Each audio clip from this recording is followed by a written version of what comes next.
Taylor Swift's style is not too hard to learn. The first part we're learning today sounds like this. It's the main part of the song, basically like the verse.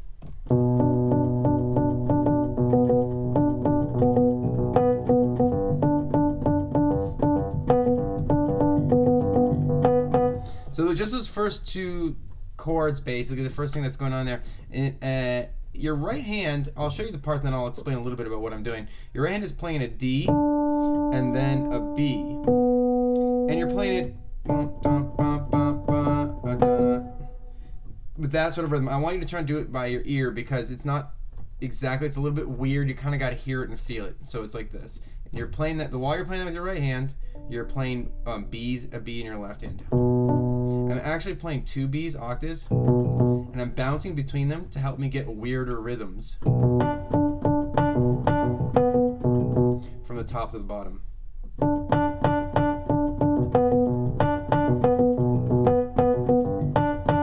Okay, so you've got that bum bum bum bum bum bum bum bum bum. So the first time through, you play 1, 2, 3, 4, 5, 6.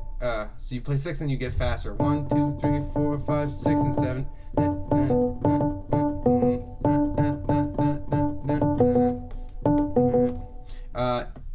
You play around 6 on that first one before you move, and the second time through you just play it twice. Bum, bum, bum, bum, bum, bum.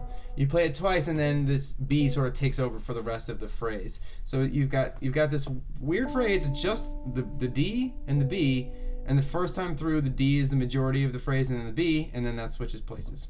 So that's all over the B. So let me see if I can show you to you again. You've got B's in your left hand.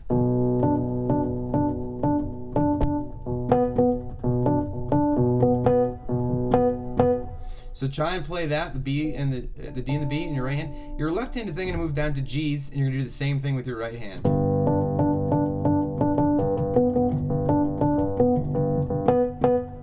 And you're basically switching between those two. And so when I was explaining before where you're bouncing on the left hand, you might want to think about having, if you can play octaves, if you can do that. B's in your left hand. Every once in a while, switching between these two, so you're playing D. You're sort of like switching between the D and the B, and that sounds a little corny straight up, so you're going to have to use your ears. But every once in a while, throw in D and then B, B. So you have like an extra long left-hand section. And that's going to make this rhythm... It's gonna make it a little bit less predictable and like almost like groovy in the way that it is groovy. Like kind of like, I don't know, edgy.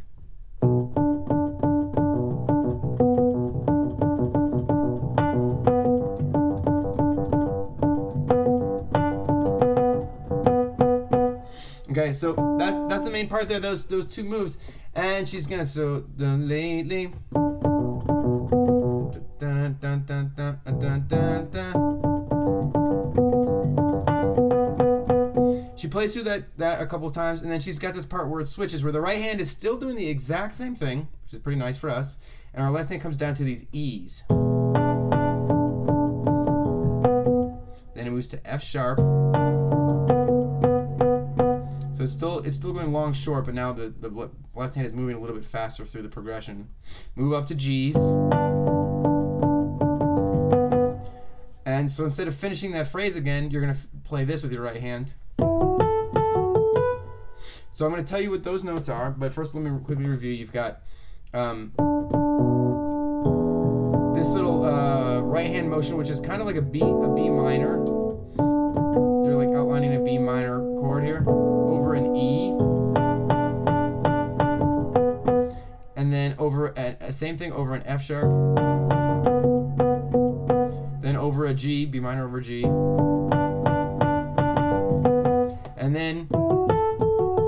And that part is E, F sharp, A,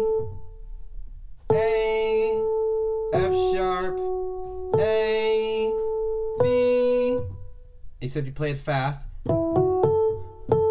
Oops. So after that first A, you might think about taking a little breath. Just to remind you that A is a little bit longer.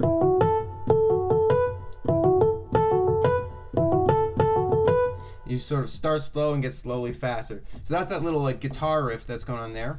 And immediately after that, you jump into the chorus. So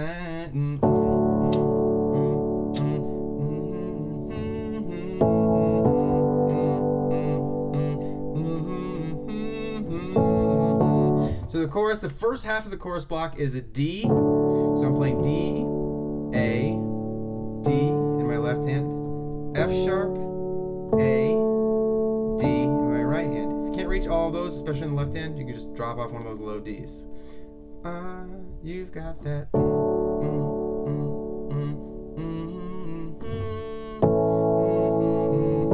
So you have this little transition block. You're basically moving from D to G, but you've got like an A in between. So it sounds like this: D, 2, 3, 4, 1, 2, 3, 4, 1. So just for one beat, you go to this A chord. So that's an A in your left hand, 1 or 2 if you can reach both. E, A, C sharp, E in your right hand if you can reach all that. Otherwise, you can always drop out the thumb or one of them. Probably the thumbs will be easier. And then quickly into a G.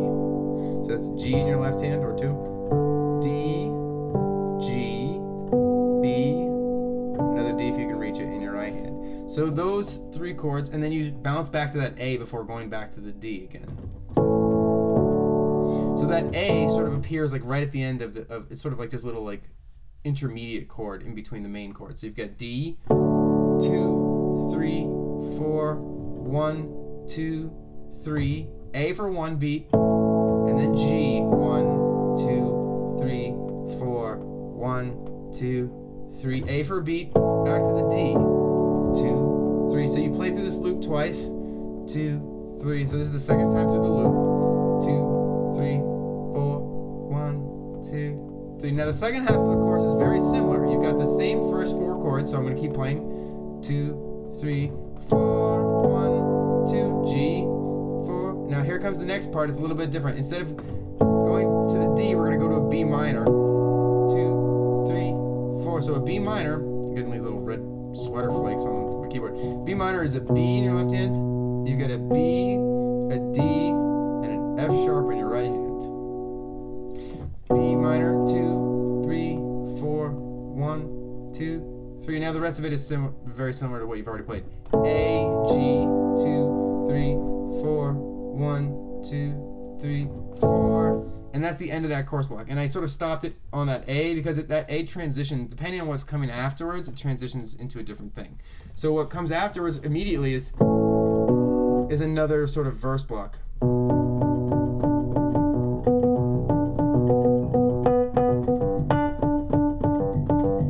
So you play through that verse block again, you know, with that, and that sort of riff in the right hand. You still have that left hand.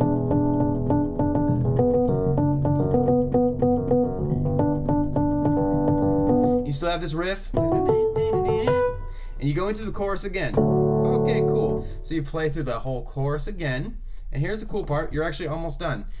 Once you play through the chorus again, instead of going back into that verse again, you basically play the chorus a second time. You'll notice that when in the real song, in the recording, she plays through the first half of the chorus and she doesn't sing over the first half, and she only sings over the second half of the chorus, and that's sort of like the end sequence. So the end sequence is basically another chorus. So you've just got that chorus again. And I just showed you that, so I'm actually not going to show that to you. The only last thing I'm going to show you is the very last sequence of chords for the chorus. You've just come up to this B minor, 3, 4, 5, 6, 7, to the A, to the G, 2, 3, 4, 5, 6, 7. You go to this A, and you just end on a D chord. That's the whole song. You just end on a D chord, kind of hold it for a little while, and that's it. That's the whole tutorial.